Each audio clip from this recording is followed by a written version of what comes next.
Alô, alô, escambanautas! Eu sou o Wilson Júnior e hoje eu trago para vocês uma listinha. 5 filmes baseados em fatos reais.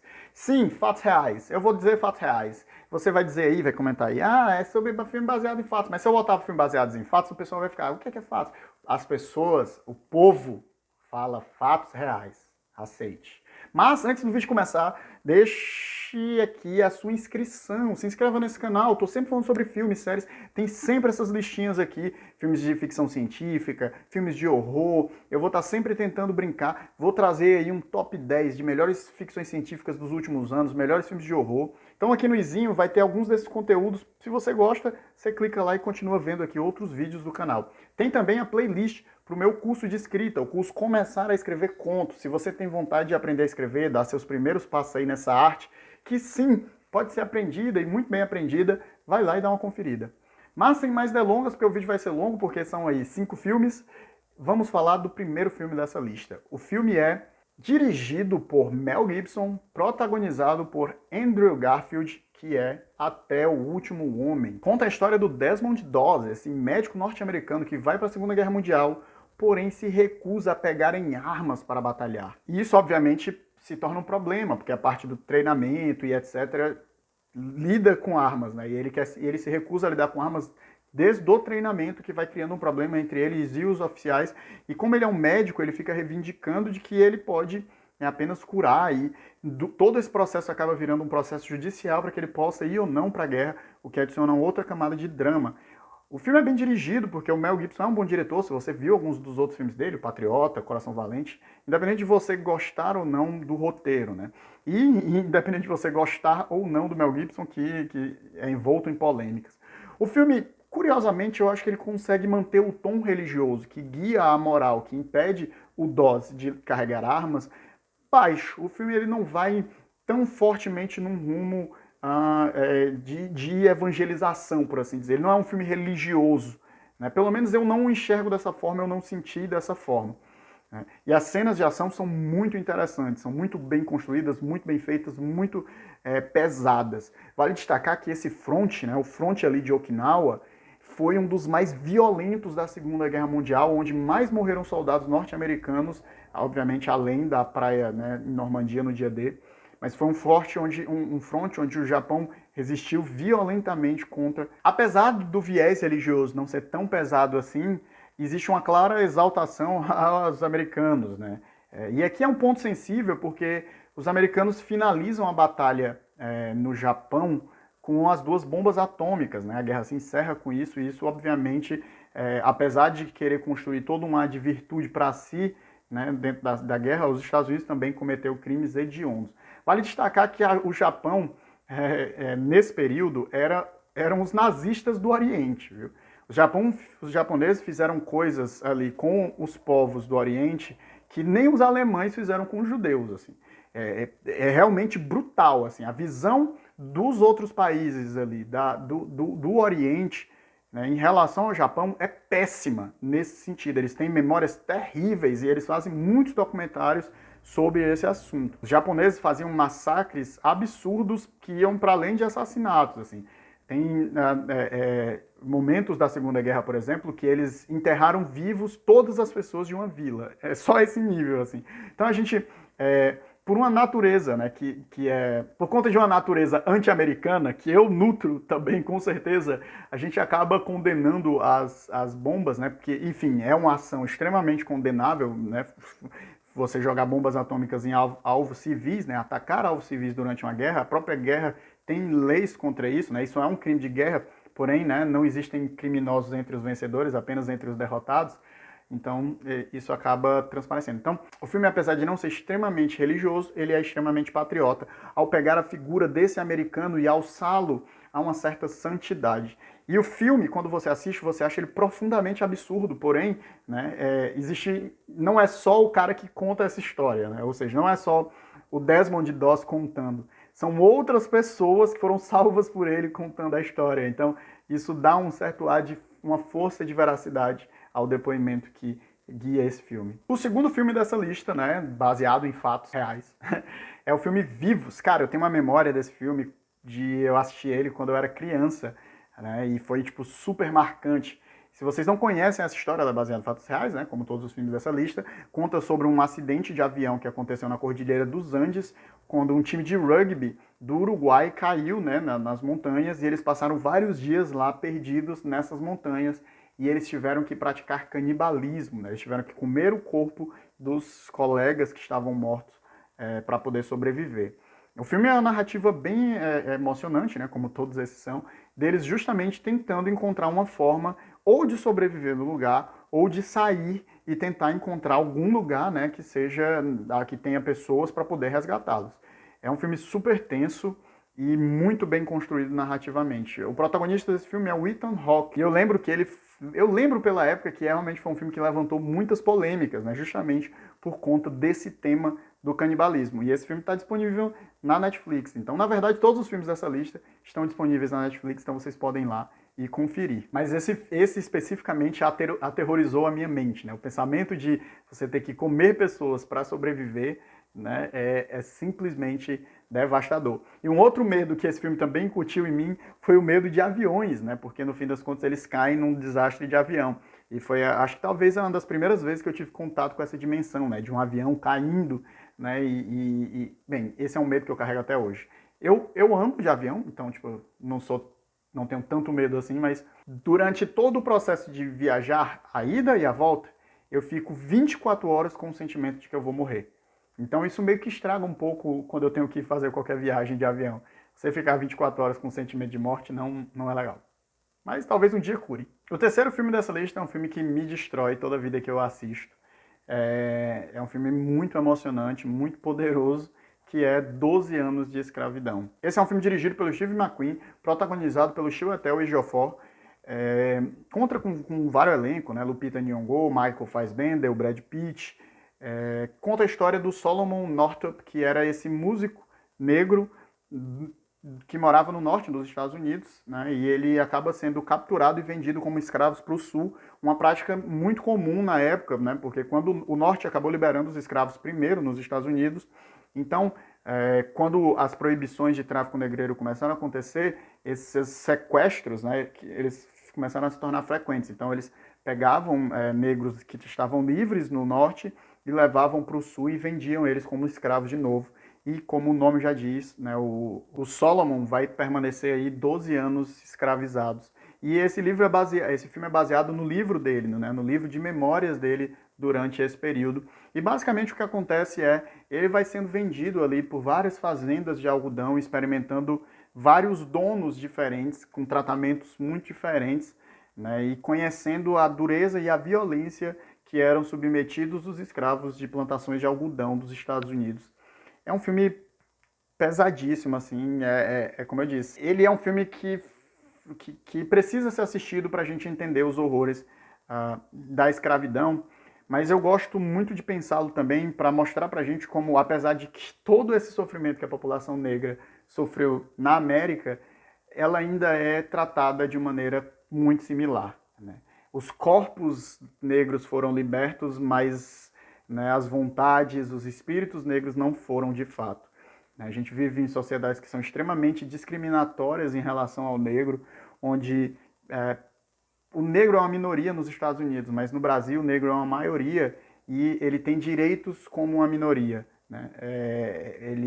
Então é um processo, é um filme que toca você de uma maneira profunda, e se você não consegue se conectar com esse tipo de narrativa, você provavelmente é um psicopata. Mas ele é um filme muito melodramático e ele apela porque a narrativa dele é muito pesada e ele não tem pena de pesar essa mão na hora de contar essa narrativa, né, de passar pano na hora de contar essa narrativa. Obviamente o Solomon não é a única vítima, né? Talvez a figura que condense toda essa dor e todo esse sofrimento é a personagem da Lupita Nyong'o, que por sinal rendeu um Oscar para ela. Mas, cara, se você nunca viu 12 Anos de Escravidão, assista e, se possível, reflita sobre o lugar social do negro, porque esse filme ele não pode se encerrar em você lamentar pelo passado, ele tem que ensejar pensamentos sobre o presente. Saindo um pouco das bad vibes, esse outro filme, né, baseado em fatos, que está na Netflix também, A Procura da Felicidade. É um filme protagonizado pelo Will Smith e pelo seu filho Jaden Smith. Conta a história do Christopher Gardner, que é esse homem negro vendedor, né? Ele vende raio-x portátil para hospitais e a família dele está passando por sérios problemas financeiros, né? Ele gastou todas as economias, todos os bens ali dele para poder comprar vários desses raio-x. Tipo uma coisa de marketing multinível, né? Muitas pessoas se arriscam, apostam todas as suas fichas nesse tipo de produto revolucionário e muitas vezes não dá certo, que é o caso dele. Ele fica ali com aquele material encalhado, o que faz sua esposa frustrada o deixar com o filho pequeno, e aí ele não tem dinheiro, ele não tem como se manter, e ele começa a viver meio que nas ruas com o filho e saltando de lugar em lugar e dependendo de caridade. É um filme muito triste, mas ao mesmo tempo, como o próprio nome diz, né, A Procura da Felicidade, ele está ali lutando para poder ganhar um espaço. Então ele meio que vai tentar uma oportunidade numa empresa de finanças, né, uma empresa financeira, uma vaga de assistente júnior e tal, para poder trabalhar nesse lugar. E o filme é justamente sobre isso, né? Sobre enquanto ele estuda e tenta trabalhar sem remuneração, porque todo é um estágio, né? Ele não tem dinheiro, então ele tem que trabalhar nesse lugar, depois arrumar alguma forma de ganhar dinheiro e ao mesmo tempo cuidar do filho nesse processo, nesse vendaval de caos que é a vida. É um filme muito bonito, especialmente falando sobre essa relação de pai e filho e sobre as dificuldades de você de fato alcançar alguma coisa na sua vida. Ele é muito tocante, né? Tipo, é relacionável para qualquer pessoa, pelo menos para qualquer pessoa que de fato tem que se esforçar para alguma coisa na vida. A gente sabe que muitas pessoas têm tudo na vida de mão beijada, né? Na verdade, eu acho que a vida é isso, né? É gradação do privilégio. Você ser branco, heterossexual, rico, vai te dando privilégio. Cada vez que você tira uma dessas características, você vai diminuindo a sua possibilidade dentro da escala social. Mas mesmo ele é um filme que ele é bom para você se estimular e tentar de novo. E muitas vezes, por exemplo, quando você está em uma posição, mesmo que não seja do topo da hierarquia do privilégio, mas que você esteja em uma posição de privilégio, você se dá conta disso e valorizar isso e usar isso para se fortalecer na sua própria jornada, na sua procura de felicidade, né? Todos nós estamos na nossa jornada, na nossa busca. Existe uma tendência social muito forte da gente diminuir as buscas uns dos outros. Em que sentido? Tipo, eu não posso reclamar da minha vida ou dos meus problemas porque pessoas morrem de fome na África. Mas eu gosto muito de imaginar e de pensar na vida muito mais com que a vida é sofrimento, né? Cada um de nós sofre na medida do que dá, do que a gente pode, do que a vida nos alcança. Não é porque a gente tem privilégios que necessariamente a gente, né? Eu tô falando da gente, mas não é porque uma pessoa tem privilégios que ela está imune ao sofrimento. E não é porque a gente sabe que uma outra pessoa está sofrendo que isso vai necessariamente diminuir o nosso próprio sofrimento. Cada pessoa sofre a sua própria medida. Não à toa, a gente tem índices de depressão altíssimos em locais, por exemplo, com maior índice de desenvolvimento humano, né? Por exemplo, os países da Escandinávia, o Japão, são países com IDH altíssimo e eles têm alto índice de depressão e suicídio nesses lugares. Por quê? Porque o sofrimento não está diretamente atrelado só à pobreza, só a preconceito, só a esses fatores, né? É algo muito mais complexo porque nós, como seres humanos, somos seres muito mais complexos. Então esse filme, o que ele representa para mim e o que eu gosto muito nele é de me lembrar que assim, eu tenho minhas lutas e muitas vezes a gente se lamenta, né? A gente se vitimiza, a gente se sente para baixo, a gente acha que não vai conseguir, eu não acho que não vai alcançar. Possivelmente muitos não vão mesmo, porque o mundo é escroto e não é justo, mas para você lembrar dos seus privilégios, do seu lugar e de que mesmo se existem dificuldades, você pode vencer elas.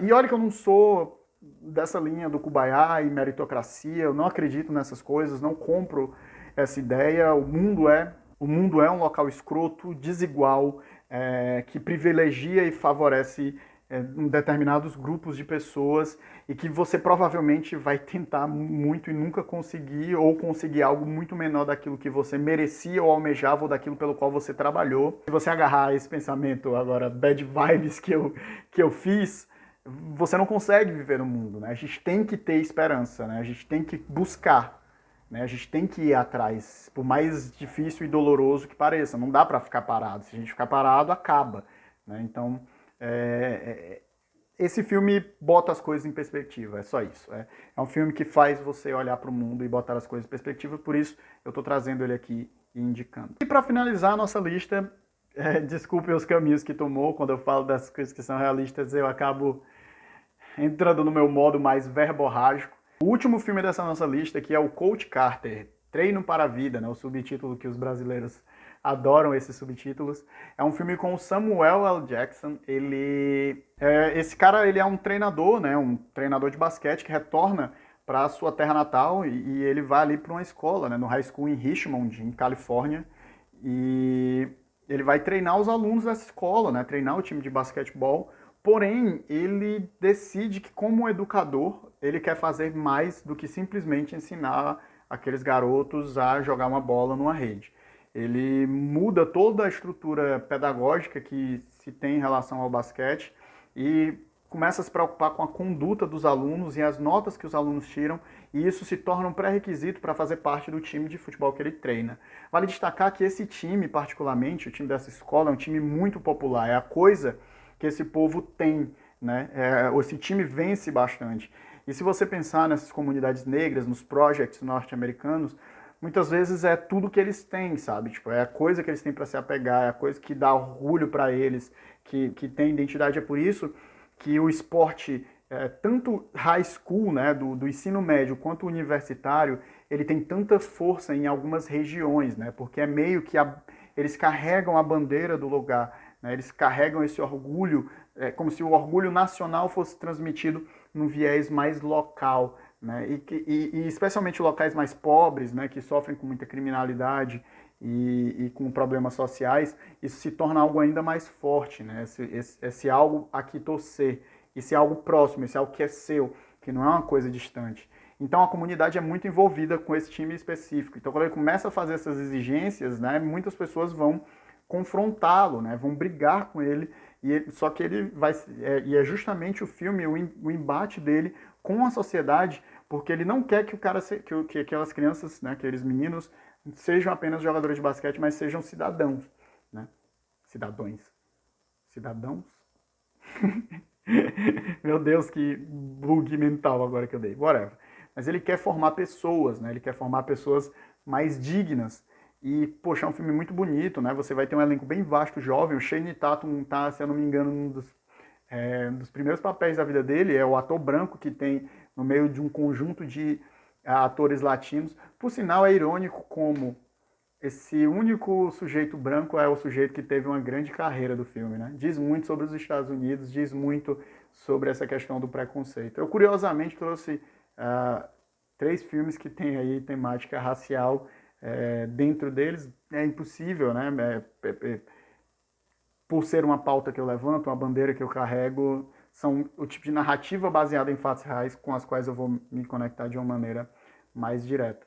Mas é um excelente filme, se você nunca viu. Além, obviamente, de toda essa parte do drama, a narrativa esportiva é muito legal, porque, enfim, eles vão estar jogando um campeonato e tem todas aquelas coisas legais que esses filmes de esportes têm, né? Que é a jornada esportiva, vamos vencer o campeonato estadual. Tudo isso está no filme, só que o filme tem essa camada a mais de ter ali um drama educacional. E eu, como professor, né, entendo de maneira direta isso, né? E é muito curioso porque o filme vai trabalhar muito uma questão que é a economia do trabalho do docente, algo que a gente vê durante a universidade, que, querendo ou não, os professores forçados por um sistema que não os dá ferramentas, que não os dá espaço, que os, né, limita de todas as formas, sem estrutura, sem recursos, e eles vão se tornando cada vez mais apáticos. E quando um novo professor que não está sobrecarregado por essa apatia chega, ele muitas vezes vai gerar incômodo, né? Porque esses outros professores já atingiram esse lugar. Fantástico, é um filme excelente que você deveria assistir. Essa foi a minha lista, 5 filmes baseados em fatos. Eu acho que eu falei um pouco demais, me perdoem, eu vou tentar cortar e reduzir isso na edição. Mas deixem aqui na minha lista, né? Deixem aqui nos comentários outros filmes baseados em fatos que vocês gostam, que vocês acham interessantes. Talvez eu faça uma nova lista, né? Baseado aí nos filmes que vocês sugerirem. Deixa aqui nos comentários. Ou então faz um top 5, né, desses filmes que eu listei aqui, de qual você gosta mais, qual você gosta menos. A gente se vê numa próxima. E tchau.